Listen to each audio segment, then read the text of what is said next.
Romanos capítulo 8, del 12 al 17. Así que, hermanos, deudores somos, no a la carne, para que vivamos conforme a la carne. Porque si vivís conforme a la carne, moriréis. Mas si por el Espíritu hacéis morir las obras de la carne, viviréis. Porque todos los que son guiados por el Espíritu de Dios, estos son hijos de Dios. Pues no habéis recibido el espíritu de esclavitud para estar otra vez en temor, sino que habéis recibido el espíritu de adopción, por el cual clamamos, Abba, Padre. El Espíritu mismo da testimonio a nuestro espíritu de que somos hijos de Dios, y si hijos, también herederos de Dios y coherederos con Cristo, si es que padecemos juntamente con Él, para que juntamente con Él seamos glorificados. Pueden tomar sus asientos. Ya oró el hermano también por la enseñanza, ¿verdad? Y confiamos que esa oración nos va a ser escuchada. El apóstol Pablo va a introducir un tema muy precioso en este capítulo, en este pasaje, que es la adopción de Dios, la adopción de sus hijos, aquellos que van a ser llamados hijos de Dios. Y aquí en la iglesia, y tal vez tú conoces a otras personas, padres de familia, matrimonios que han tenido hijos. Aquí hay matrimonios que tienen un hijo, otros que tienen 2 hijos, y algunos un poco más grandes que tal vez tuvieron unos más, o ustedes conocerán en sus familias otros matrimonios que tengan tal vez más 3 o 4 hijos. Y eso es lo natural de los matrimonios, ¿verdad? Dios ha mandado al hombre a multiplicarse, a fructificar desde el principio de la creación, y es natural que los matrimonios tengan hijos. Pero cuando hablamos del plano que Dios está aquí tratando en su palabra, de estos hijos de Dios, surge una pregunta, es: ¿cómo es que Dios tiene otros hijos? ¿O cómo es que Dios se ha hecho de hijos, verdad? Eso es lo que nos vamos a estar contestando en esta mañana. ¿Cómo es que Dios se ha hecho de hijos? ¿Quiénes son estos hijos de Dios? Y quisiera empezar por ahí, porque si no, no podría avanzar. ¿Qué es un hijo de Dios? ¿O quiénes son los hijos de Dios? Hay diversas opiniones, hay diversas formas de que la gente lo ve. En primera instancia están aquellos que dicen que todos los seres humanos que han existido en este mundo son hijos de Dios. Todos los hombres, todas las mujeres, todos los niños. Y dicen este argumento de que son hijos de Dios porque fueron creados por Dios. Y en esta afirmación, hermanos, solo hay mitad de verdad. Solamente la mitad es verdad. La verdad es que todos fueron creados por Dios, pero la otra parte de que todos son hijos de Dios, por esto, eso no es verdad a la luz de la Biblia. No es verdad a la luz de la Biblia. Otra consideración es que en la Biblia los ángeles son llamados hijos de Dios. Y muchos han caído también en esta forma de ver las cosas, de tal forma que cuando en el Antiguo Testamento ven esta expresión, los hijos de Dios, dicen, bueno, ahí están los ángeles. Y aún han dicho, por ejemplo, en Génesis 6:2, cuando dice que los hijos de Dios tomaron por mujeres a las hijas de los hombres, dicen, no solamente son ángeles caídos.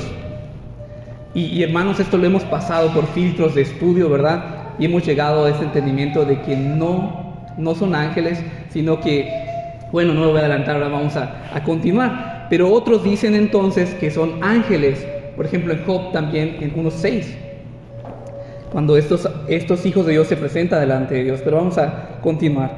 Otra consideración, o lo que opina la gente, o cree, es que los hijos de Dios son aquellos que asisten a una iglesia. ¿Sí? Yo he escuchado decirle a veces a una madre a sus hijos, recuerda que tú eres hijo de Dios porque vamos a la iglesia. Recuerda que tú eres hijo de Dios porque naciste en una familia cristiana, como ese dicho, ¿no? De que, y realmente a veces la gente lo utiliza y dice, yo soy de cuna cristiana. Escuchen, cuna cristiana, debe ser esa cuna de un hijo de Dios, ¿no? Eso es lo que dice la gente. Y aunque pareciera que esto pudiera ser verdad, la realidad, hermanos, es que ninguno se puede hacer por su propia mano hijo de Dios. ninguno puede ponerse una plaquita y decir que es un hijo de Dios. Esto no funciona de esta manera. Efesios 1:5. En amor, habiéndonos predestinado para ser adoptados hijos suyos por medio de Jesucristo, según el puro afecto de su voluntad. Esta adopción de Dios es el plan original, que desde antes de la fundación del mundo, Dios predestinó a aquellos que serían adoptados hijos suyos por medio de Jesucristo, según su voluntad. Es decir, que Dios ha escogido estos hijos que va a adoptar a lo largo del tiempo. Y también podemos ir a nuestro pasaje hoy, el pasaje principal, para ir contestándonos esa pregunta que yo voy a manejar esta estructura muy sencilla, muy simple. Estamos en la introducción de quiénes son los hijos de Dios.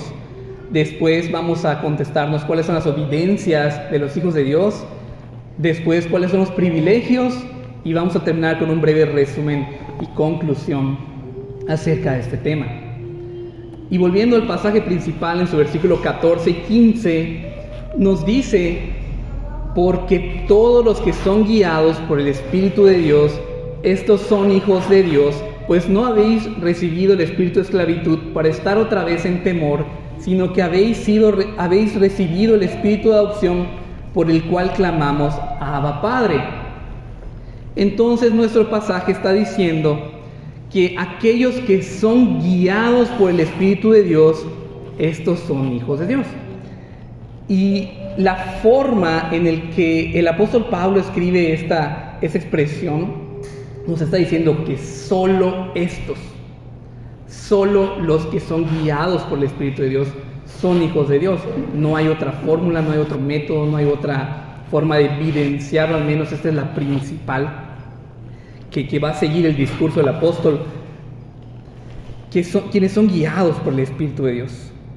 Eso nos lleva a otra pregunta. La verdad es que este tema, en lo que lo fui escribiendo y desarrollando, y era muy consecuente, una cosa nos lleva a la otra, y esto me llevó a mí a otra pregunta, y es: ¿quiénes tienen al Espíritu Santo? Sí, los hijos de Dios, pero esto de que quiénes tienen al Espíritu Santo, si yo se lo pregunto a alguien de una denominación u otra, la respuesta podría ser muy diferente. Pero sabiendo, ahora preguntándole a la Biblia, no a una denominación u otra, ¿quiénes tienen el Espíritu Santo? Son los cristianos genuinos, cristianos verdaderos, aquellos quienes han creído genuinamente en fe en Jesucristo y han sido dotados por su Espíritu Santo, por el Espíritu Santo de Dios. En otras palabras, los hijos de Dios son los creyentes. Y si tú estás pensando: ay, hermano Alexis, eso es muy sencillo para mí, yo ya lo sabía, de verdad, gloria a Dios. Qué bueno que ustedes ya lo sabían, eso es muy importante. Pero si esto es nuevo para ti, lo repito, los hijos de Dios son estos cristianos genuinos.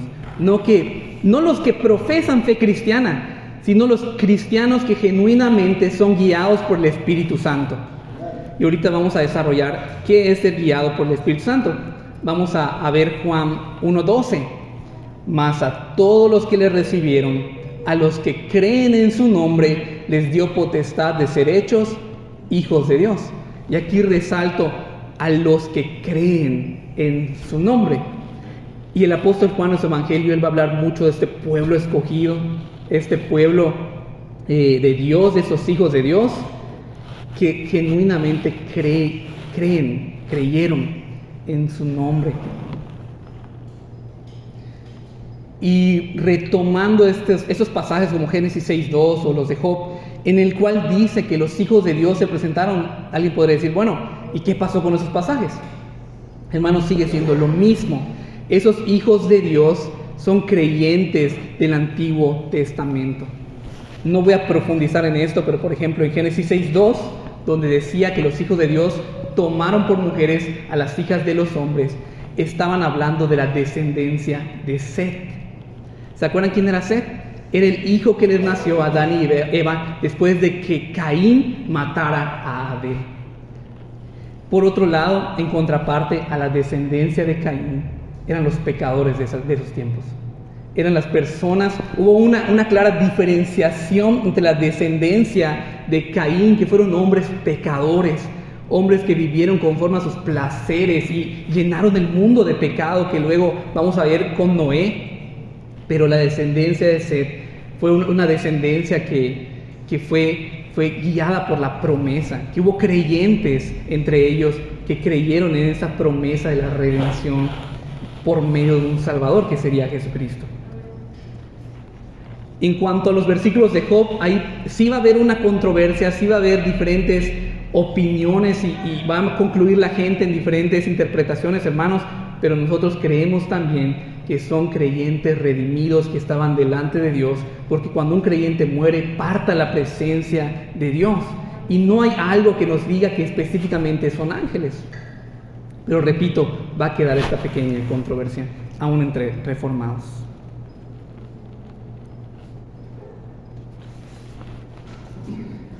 Vamos ahora a ver esta definición en diversos pasajes, versículos del Nuevo Testamento.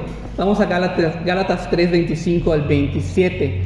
Pero venida la fe, ya no estamos bajo ayo, pues todos sois hijos de Dios por la fe en Cristo Jesús, porque todos los que habéis sido bautizados en Cristo, de Cristo estáis revestidos.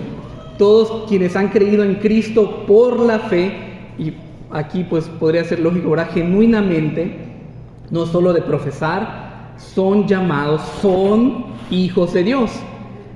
Y estos que han sido revestidos, dice, también hemos evidenciado por su bautismo en Cristo, que el bautismo es este sacramento, ¿verdad? No que fuera algo mágico en sí mismo o algo como místico, no, sino es esta muestra también de que han creído en Cristo y por lo tanto en esta justificación han sido revestidos de Cristo.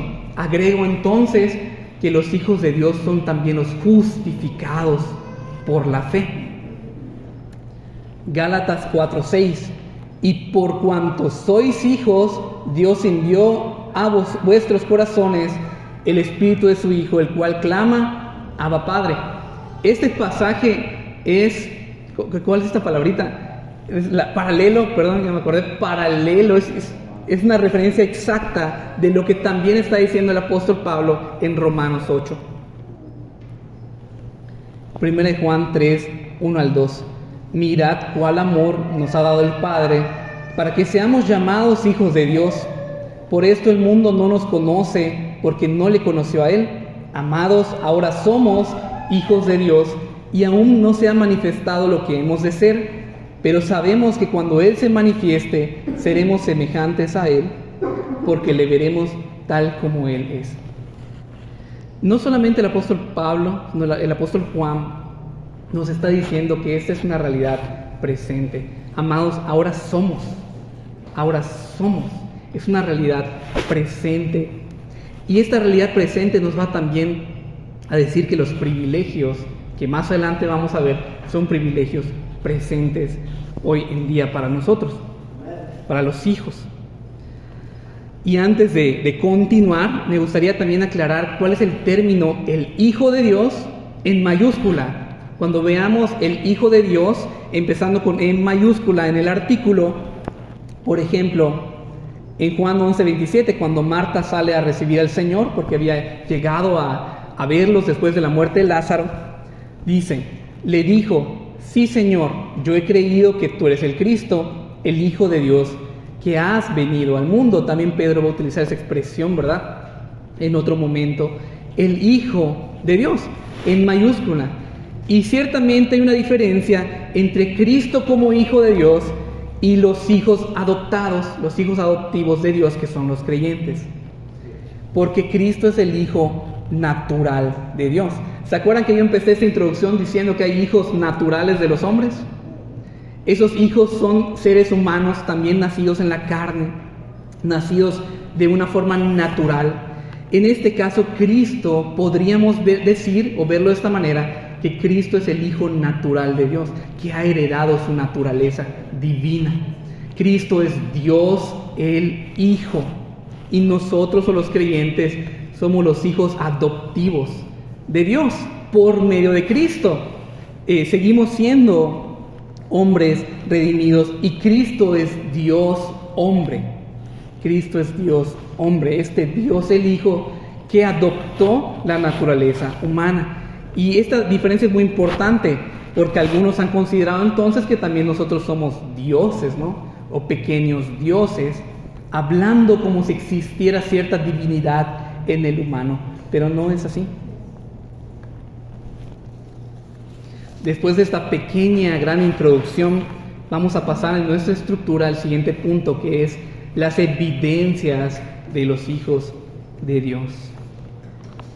Volviendo a Romanos 8:14, nos dice, porque todos los que son guiados por el Espíritu de Dios, estos son hijos de Dios. Y vamos a desarrollar un poquito qué es ser guiados por el Espíritu de Dios, sabiendo que todos los creyentes genuinos tienen y han sido capacitados por el Espíritu de Dios, dotados por el Espíritu de Dios instantáneamente en el momento que creen en Cristo y en el mismo momento que se arrepintieron.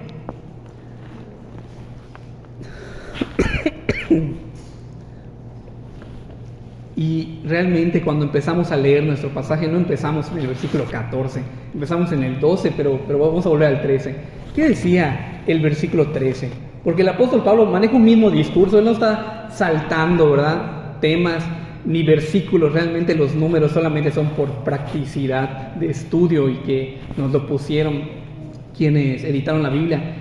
Pero en el versículo 13, miren qué estaba diciendo el apóstol Pablo: porque si vivís conforme a la carne, moriréis, mas si por el Espíritu hacéis morir las obras de la carne, viviréis. Esto es ser guiados por el Espíritu de Dios. ¿Qué es lo que va a decir? En otras palabras, el versículo 14 es una explicación del versículo 13. Hermanos, el Espíritu Santo no es una fuerza como alguien ha dicho. Es una persona, es Dios viviendo en nosotros, dentro de nosotros. Y cuando el Espíritu Santo está dentro de una persona, ahora creyente, llamada Hijo de Dios, este Espíritu lo va a guiar, le va a depositar deseos, nuevos deseos. ¿Deseos de qué? De no vivir conforme a su carne. Le va a depositar, le va a dar ahora una convicción. ¿Qué es una convicción? Ideales, una idea nueva de buscar la santidad. Le va a dar un deseo nuevo de buscar la palabra de Dios, o sea, un deleite en la palabra de Dios. Y estas son cosas sobrenaturales porque no nacieron de la naturaleza humana, sino nacieron de la naturaleza del Espíritu Santo ahora en nuestra vida. Así que, miren, quiero leerles aquí un poquito literal cómo lo explica un comentarista. Todos aquellos que son guiados por el Espíritu de Dios al campo de batalla para hacerle guerra al pecado y ser cada vez más como Jesús. Eso es ser guiados por el Espíritu Santo, ser guiados al campo de batalla en contra de nuestros pecados.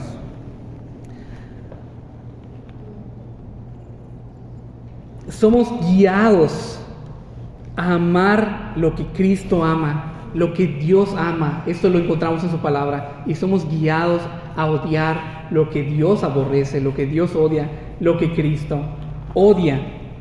Y esto por medio de la Biblia, en la cual podemos conocer qué es lo que a Dios le agrada, qué es lo que a Dios no le agrada. Y yo quiero darles un ejemplo, la verdad es que muy simple, pero yo esto lo he visto en muchas historias. Se me hace un ejemplo universal. Por ejemplo, una independencia, un pueblo pequeño, un pueblo que ha sufrido bajo el yugo de otra nación, tal vez más grande, y que quieren ser liberados, quieren ser libertados de la opresión de este pueblo que los ha tenido en opresión, no sé, por muchos años. Podría ser aún el ejemplo de la independencia en México, podría ser un ejemplo. Y hay un llamado a una persona que tal vez se sube a un podio, no se sube a una plataforma y les grita y les dice: únanse a mí, vamos a derrotar a estos enemigos. Las condiciones son desfavorables. Este pueblo pequeño son menos personas, no tienen armas, no están preparados, no han sido capacitados para la guerra. Y la otra nación es fuerte, tienen armas, han sido preparados, se han ejercitado, han sido entrenados. Hermanos, y ¿saben qué es lo interesante? Que muchos levantan la mano y dicen: yo ya no puedo seguir viviendo así. Yo ya no quiero seguir viviendo así bajo la presión de este pueblo más fuerte. Ya estamos hartos. Y si no ganamos, no me importa, yo muero en la batalla. Lo han visto, ¿verdad? Hermanos, las condiciones de cristiano todavía son mejores porque es capacitado, porque están siendo capacitados a decir que sí, a levantar la mano para pelear esa batalla. Pero la realidad es que vamos a morir en esa batalla. Pero el cristiano sí dice: yo quiero. ¿Y saben por qué dice que sí y por qué levanta la mano? Porque tiene al Espíritu Santo dentro de sí. Es una locura ir en contra de nuestro pecado. Para el mundo es una locura. Cuando nos preguntan: ¿y tú no haces esto? ¿O tú no haces aquello? ¿O tú no tomas? ¿O tú no robas? ¿O tú no insultas? Para la gente a veces es una locura, pero lo podemos hacer por el Espíritu Santo en nosotros. Y esta guianza del Espíritu Santo no es algo como que obligatorio y molesto, sino es algo que da alegría al corazón del creyente. Si tú sientes que esa guianza del Espíritu Santo te lleva a estar molesto, a decir: ¿por qué no puedo hacer esto? ¿Por qué alguien me obliga a hacer esto? No va por ahí la cosa. Debe ser algo voluntario y algo que produce en ti una alegría, ¿de acuerdo? Un gozo de saber que estamos haciendo las cosas para la gloria de Dios. La verdad es que ya hace algún tiempo que no damos un tema que se llame para la gloria de Dios, ¿verdad? Sé que todo lo que hacemos y todo lo que decimos es para la gloria de Dios, pero específicamente este tema ya tiene algún tiempo que no lo hemos dado. Pero todo lo que hagamos o no hagamos, ¿verdad?, debe ser para la gloria de Dios, de acuerdo a lo que le agrada a Él. Así que el Espíritu Santo nos produce este deseo de ser santos, de ir en contra de nuestro pecado, de aún morir. Y decía el hermano Suger, la verdad es que él decía este comentario, decía: hermanos, si tú no mortificas tu pecado, o sea, si tú no matas tu pecado, Él te va a matar a ti. Esa es la verdad. Y ese pecado podría mandarte al infierno si tú no acabas con él antes. Esto es una realidad en nuestra vida, porque estamos hablando de la evidencia de los hijos de Dios. Esa es una realidad en tu vida o en mi vida. Cada quien tenemos que pensar en esto. No decir: es que yo veo que sí en la tuya, yo veo que no en la tuya. Piensen individualmente en ustedes. Es una realidad. Hay un genuino deseo en nuestra vida de apartarnos de nuestros pecados, de destruir nuestros pecados, o podrían estar destruyéndonos a nosotros. Esto nos lleva a nuestra segunda evidencia. Ya vimos que la primera es ser guiados por el Espíritu Santo. La segunda evidencia es que el Espíritu Santo nos reemplaza el temor de los esclavos y deposita ahora una confianza de hijo. ¿De acuerdo? Repito, quita el temor de esclavo y deposita la confianza del hijo. Versículo 15: pues no habéis recibido el espíritu de esclavitud para estar otra vez en temor, sino que habéis recibido el espíritu de adopción, por el cual clamamos: Abba, Padre.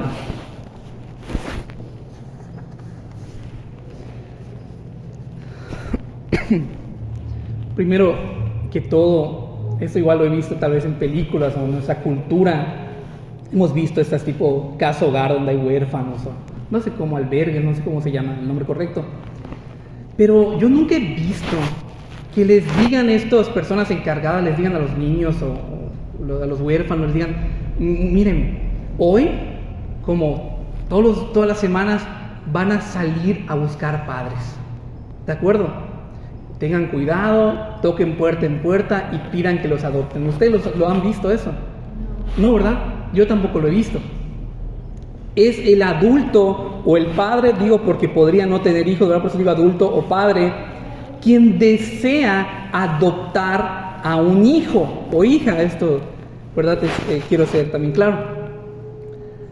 Es el padre o es el adulto quien toma la disposición de adoptar, no el hijo. No es el pequeño o la hija quien sale a buscarse un padre. Esto no es así, ¿verdad? Bueno, la disposición de Dios de llevar a cabo este proceso de adopción lo hace a través del Espíritu Santo, es lo que nos está diciendo el pasaje. Es el Espíritu Santo que viene a confirmar esta adopción y que te pone los papeles en regla. ¿De acuerdo? El Espíritu Santo es aquel que metafóricamente va a llevar a cabo el papeleo de adopción, que en nuestra cultura, al menos en ese estado, yo he visto que es algo muy tedioso, es algo complicado, algo lento. Pero yo no sé realmente, pues, lo que he escuchado, que es algo difícil, que es algo poco común, pero que sí hay las formas de hacerlo, ¿verdad?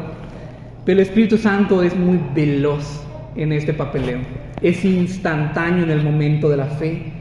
Tus papeles en el cielo son puestos en regla en el momento en que uno cree. Y el apóstol, la verdad es que no vivió en nuestros tiempos, ¿verdad? Él estaba viviendo en el primer siglo, en este mundo con una cultura grecorromana. Le está hablando a los romanos, no le está hablando a los hebreos en este caso. Y él tiene en mente la forma de adoptar de los grecorromanos, de esta cultura grecorromana. En ese tiempo no era lo más común siempre que se adopten bebés o niños pequeños. De hecho, era muy probable que adopten a jóvenes, que adopten aún hasta personas adultas. ¿Por qué?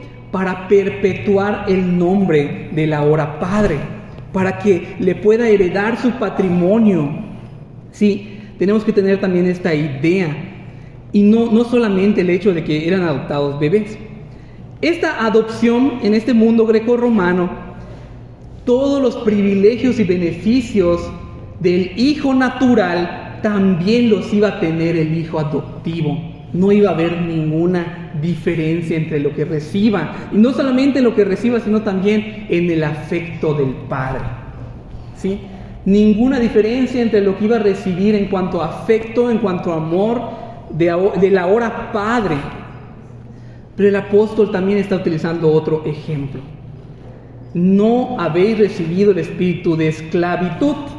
Y en este momento, en este caso, también tenemos que hacer la diferencia entre lo que era ser esclavo en ese tiempo y ser esclavo en la idea que nosotros tenemos en este lado del mundo y en esta época. Esa esclavitud más bien era una servidumbre. No significaba que iban a recibir castigos o iban a estar sometidos a una fuerte hambre todo el tiempo, o que iban a tener una ropa muy desgarrada y vieja. No, sino más bien que iban a servir en su casa a sus amos, ¿verdad? Pero que iba a haber un temor, iba a haber un respeto que era irrompible. O sea, un siervo o un esclavo no iba a poder venir y darle un abrazo a su amo, de ninguna manera. No iba a poder venir y decirle padre a su amo. Eso no era así. No había una confianza. Eso es lo que el apóstol Pablo nos está diciendo. No haber recibido el espíritu de esclavitud, espíritu de siervos, sino espíritu de adopción, por el cual clamamos Abba, Padre. Esta adopción, que es por pura gracia, que es por medio de la fe, nos iba a dotar de la confianza, al igual que un hijo natural, para venir no como un servidor, sino como un hijo natural, con todos los beneficios y con todo el afecto del Padre. Qué hermoso, hermanos. Y ahora él termina este versículo con Abba, Padre, por el cual podemos clamar Abba, Padre. Esta palabra Abba es una expresión aramea que los niños o los pequeñitos podrían decir desde el momento en que comenzaban a balbucear. También en este lado del mundo, en nuestro idioma, los bebés, ¿verdad?, que están comenzando a hablar, las primeras palabras que ellos van a decir es papá o mamá, ¿verdad? Porque son sencillas de decir para ellos. De la misma manera, esta palabra Abba era un término que así como papá y mamá lo seguimos diciendo aunque tenemos 80 años, o sea, aunque seamos ya adultos, seguimos diciendo papá o mamá. Era un término tierno, era un término que expresa confianza, no falta de respeto, ¿no? Porque algunos tienen este problema con la palabra Abba, como diciendo, si tú te pones a orar y dices papá o papito, o no sé, este ejemplo, ¿no? Tal vez podríamos sonar irrespetuosos delante de Dios, porque también tenemos que tener ese temor delante de Él, ¿verdad? Pero en este caso el apóstol Pablo está diciendo este término de confianza, que podríamos acercarnos y decirle papá para clamar a Dios. La idea, hermanos, de que el apóstol Pablo dice, por el cual clamamos Abba Padre, es que nos podamos acercar a Dios con confianza para pedirle refugio, para pedirle ayuda en medio de las aflicciones, en medio de las circunstancias difíciles, en medio de nuestras luchas. No solamente es ese ir y dar un abrazo y recibir cariño. No esa es la idea sola que está manejando el apóstol, sino está diciendo que podamos ir en necesidad a nuestro Padre, ¿de acuerdo?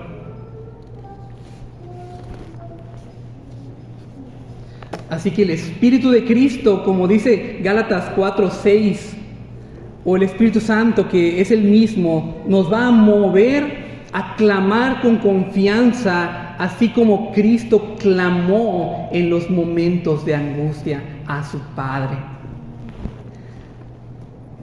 Y por cuanto sois hijos, Dios envió a vuestros corazones el Espíritu de su Hijo, el cual clama, Abba Padre, como Cristo clamó en Getsemaní. Así clamó Cristo en Getsemaní, en este huerto. Ahora, esa es la segunda evidencia, porque debe de mostrar en la vida de los hijos quienes se acercan y acuden a Dios en necesidad. Y esa es la pregunta para cada uno de nosotros. ¿Clamamos a Dios? ¿Acudimos a Dios en nuestra necesidad? Cuando tenemos problemas que de verdad de nuestras manos no lo podemos solucionar, acudimos a Dios y decimos, Padre, Abba Padre, realmente yo no puedo. Realmente yo no puedo, no tengo, ya ni siquiera veo una pequeña luz detrás, ¿verdad?, de todo este problema, pero tú sí puedes, ayúdame.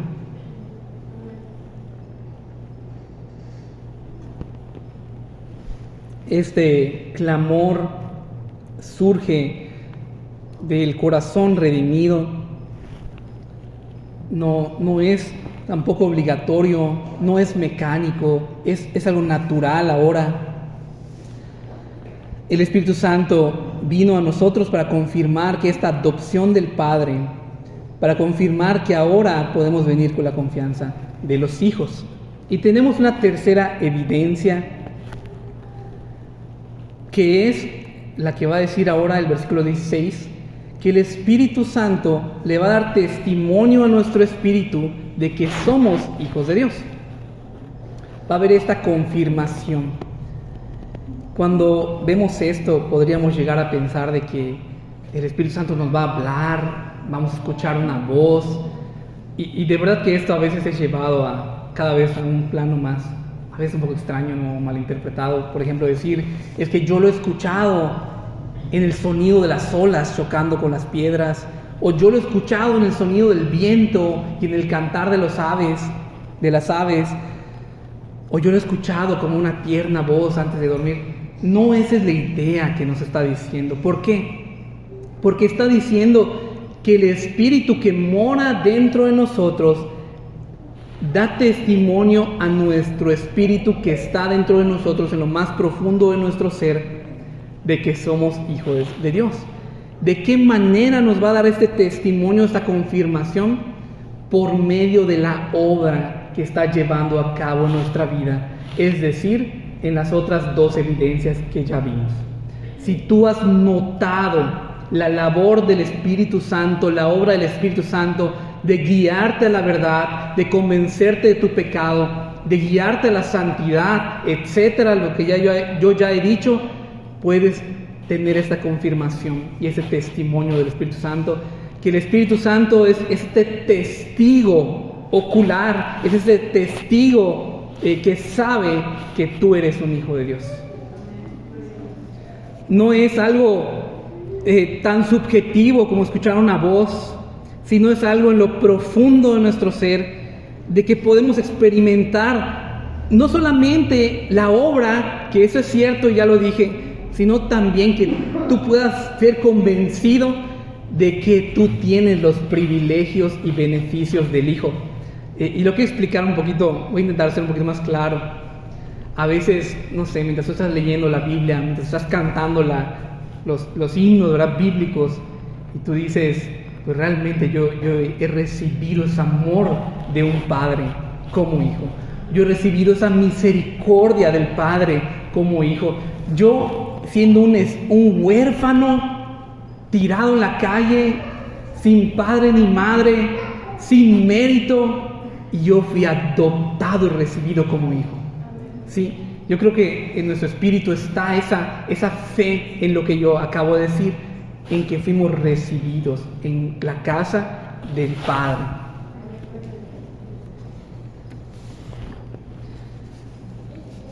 Esto nos va a llevar ahora a la siguiente parte, que es acerca de los privilegios del ahora hijo.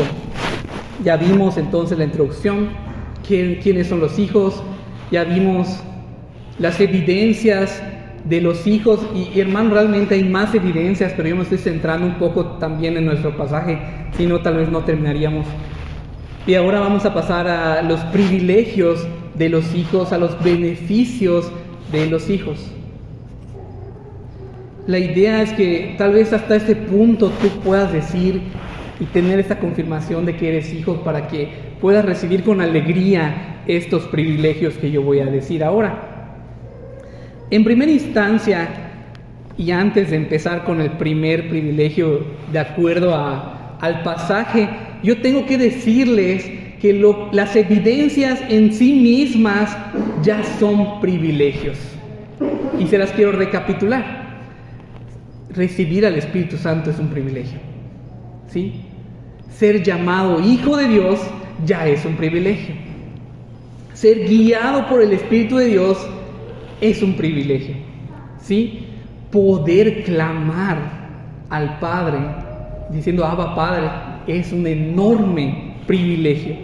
Y si nos quedáramos aquí ya terminaríamos, pero hay más. Todavía hay más privilegios de los hijos. Pero repito, las evidencias en sí mismas son enormes privilegios que nos deberían dejar con la boca abierta y asombrados por el resto de nuestras vidas. Sin embargo, todavía hay cosas más maravillosas. Romanos 8:17.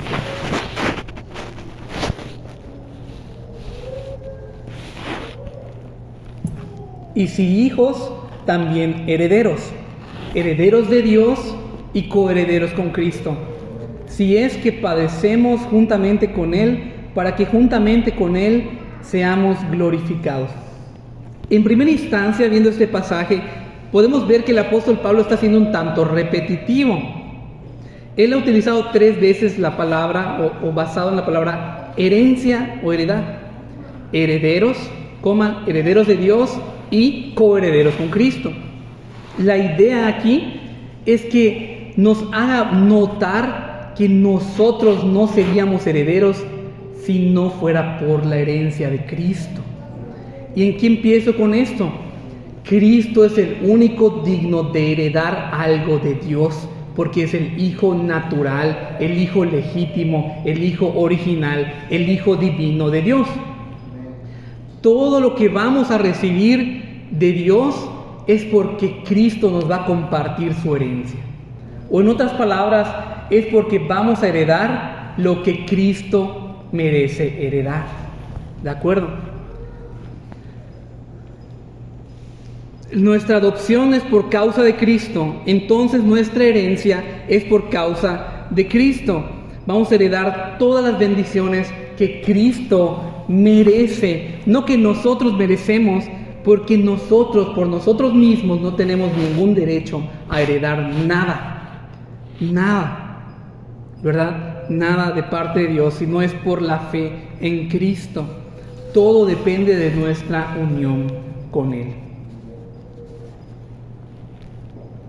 Y hablando de esta herencia, creo que todos saben que es una herencia.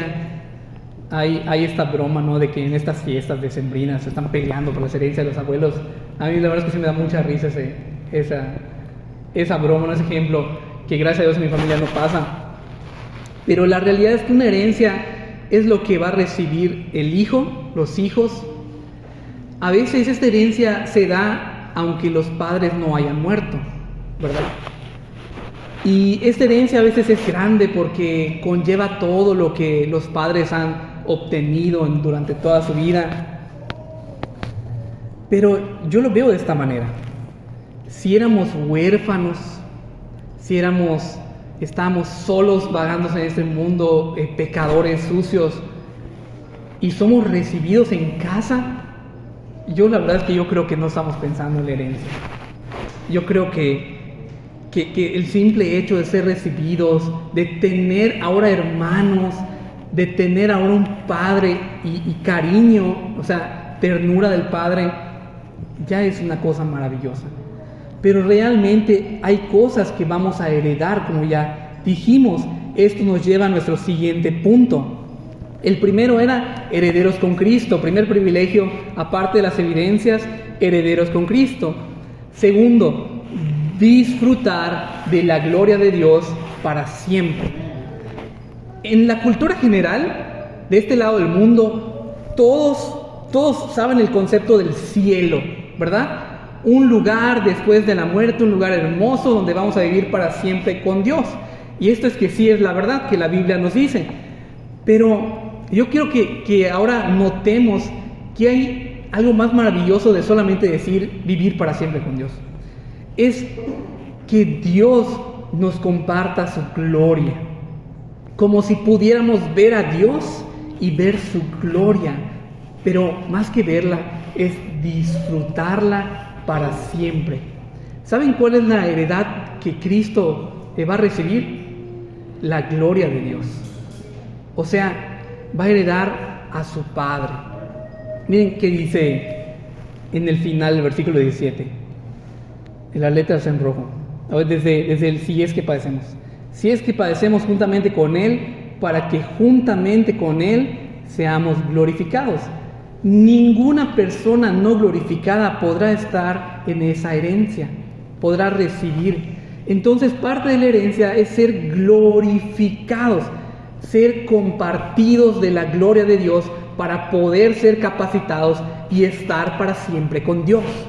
No podríamos entrar en la manera que tú ves ahora a tu cuerpo, sino que tiene que pasar por esa transformación para la gloria de Dios. Pero también está esta relación que el apóstol está diciendo, porque pues si me lo saltara sonaría todo muy hermoso, pero la realidad es que también dice el apóstol, si es que padecemos juntamente con Él. Y yo quiero solamente decir en esta parte que el hecho de tener esa guerra contra nosotros mismos, contra nuestro pecado, hermanos, es una forma de padecer en este mundo. Y esa es la forma más inicial y simple. Porque el apóstol Pablo, él está pensando en sus prisiones, en sus cárceles, que por ejemplo, me acuerdo que Filipenses, él lo escribe dentro de una cárcel terrible, terrible. Entonces él está hablando de este padecimiento, de que los cristianos estaban teniendo en ese tiempo, y aún él como apóstol vivía de prisión en prisión, de cárcel en cárcel, de sufrimiento en sufrimiento, y él decía, yo me gozo en ser castigado por causa de Cristo, ¿verdad? Como también otros apóstoles lo dijeron. Y tal vez nosotros no estamos viviendo exactamente esas mismas circunstancias, pero en la forma que podríamos aplicar esto en nuestra vida, deberíamos estar padeciendo de una u otra manera, al menos, repito, en el sentido de estar luchando contra nuestros pecados, que es la forma más básica que deberíamos estar padeciendo. De tal manera que juntamente con Él seamos glorificados. Y yo en esto veo también la gracia de que recibiremos esta heredad y esta gloria por pura gracia, por el afecto de su voluntad, porque Cristo la merece, porque es una coherencia, no es una herencia que nos pertenece originalmente, y muchos tienen problema con que esta herencia sea de gracia, ¿verdad? Y se la quieren ganar, quieren sentir que son merecedores, pero como hemos escuchado, no hay ninguna manera que nos la podamos ganar por nuestra propia mano, no lo hay. De esta manera perdería sentido, es la herencia de Cristo, no es nuestra. Hebreos 9:15. Así que, por eso es mediador de un nuevo pacto, para que interviniendo muerte para remisión de las transgresiones que había bajo el primer pacto, los llamados reciban la promesa de la herencia eterna, esta herencia que es para siempre. Pero todas las letras en negro está hablando de la mediación de Cristo, de que sin la obra de Cristo, esta promesa, herencia eterna no podría ser recibida nunca.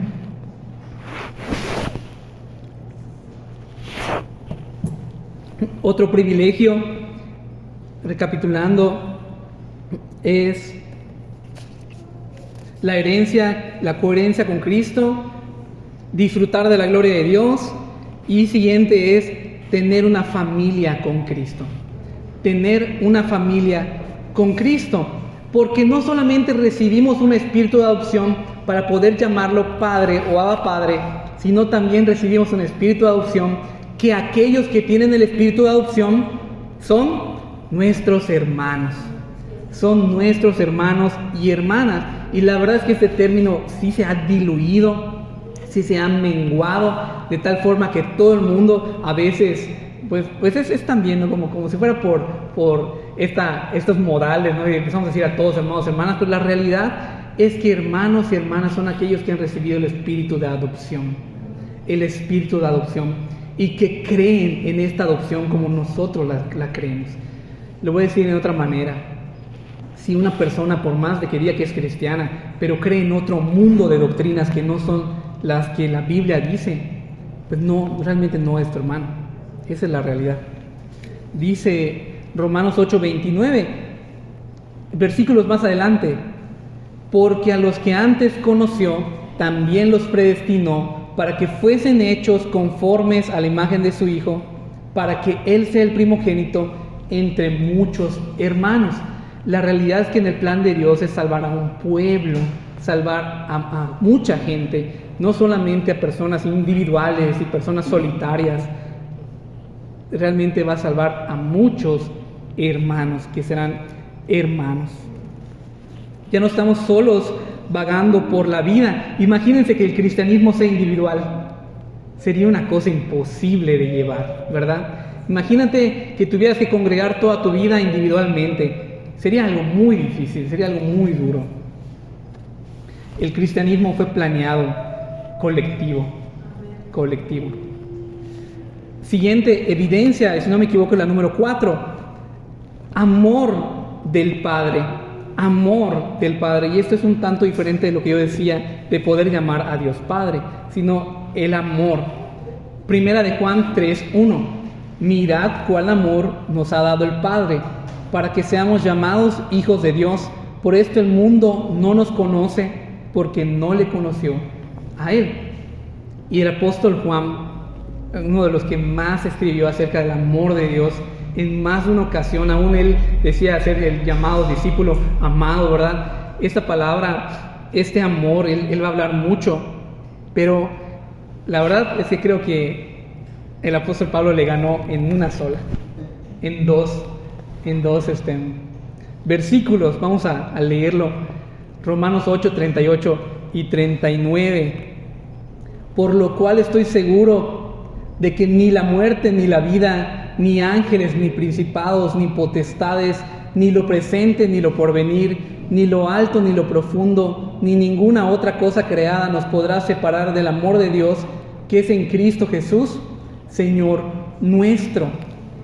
Y es que el apóstol Pablo podría haber seguido con su lista, y hacerte un capítulo completo en lista de lo que nada nos podría separar, pero esa es la idea, que nada nos puede separar del amor de Dios, que es perfecto y que es fuerte, perfectamente fuerte. Y esto es nada. No solamente se trata, como decía el apóstol Juan, mirad con cuál amor nos ha dado el Padre. O sea, no solamente se trata de que podamos ser llamados hijos, porque no es un simple título, sino es lo que el título conlleva. Todos sus privilegios, todos sus beneficios, este amor permanente que hace que las promesas sean seguras y permanentes y que no nos puedan ser arrebatadas. ¿Y saben qué es lo impresionante para mí en esto? Que estamos en el mismo capítulo. No sé si lo notaron todos. Estamos en Romanos 8, cuando el apóstol Pablo va a hablar de este amor perfecto y que nada nos puede arrebatar de su mano. Está hablando del amor de los hijos. Sus promesas y sus beneficios para los hijos son seguras. Perdón, no sé qué pasó a mi voz hace ratito. Pero estas promesas seguras, hermanos, si tú has evidenciado que eres hijo, tú no tienes de qué temer de que este amor del Padre pudiera ser arrebatado. Y eso nos lleva al siguiente punto, y es nuestro último privilegio número 5.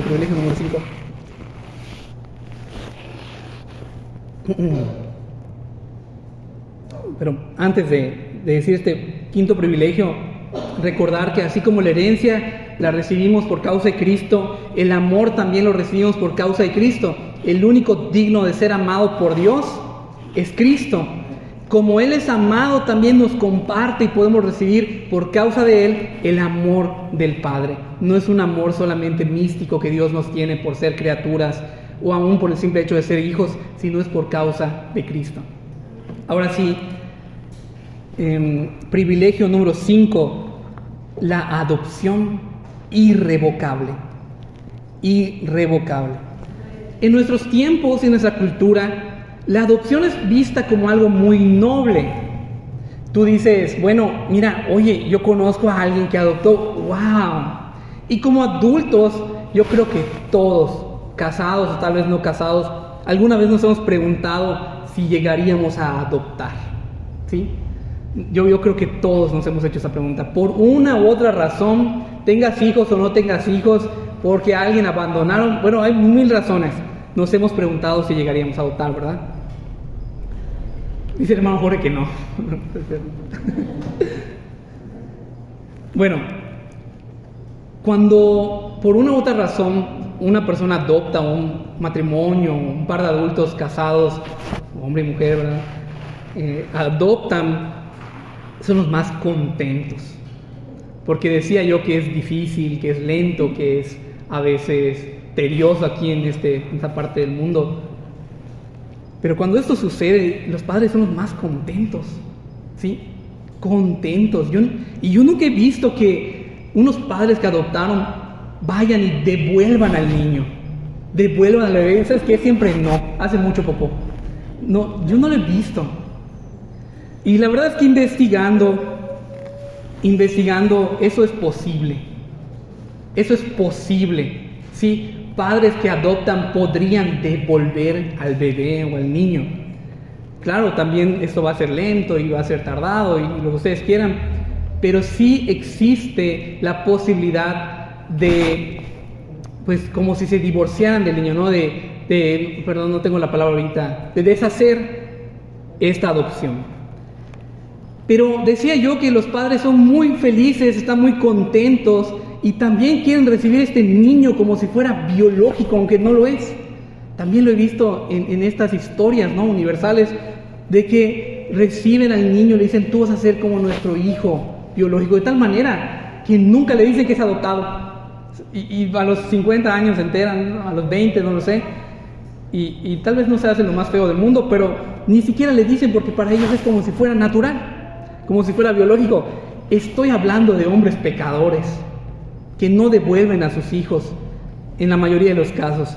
Pasándonos al plano divino, La adopción de Dios es completamente irrevocable, imposible de deshacer, porque Dios es perfecto, porque Dios es bueno y todo lo que hace está completamente trazado desde antes de la fundación del mundo. Él no devuelve y no quita los beneficios de los hijos, porque esta adopción es irrevocable. Y yo sé que muchas otras personas, aún llamándose cristianos, van a tener problemas con esto. Pero hermanos, eso es realidad de acuerdo a la Biblia. Esto es una realidad. Así que todos los privilegios que yo he dicho hasta ahora son una realidad permanente desde el día de hoy en la vida de los hijos de Dios.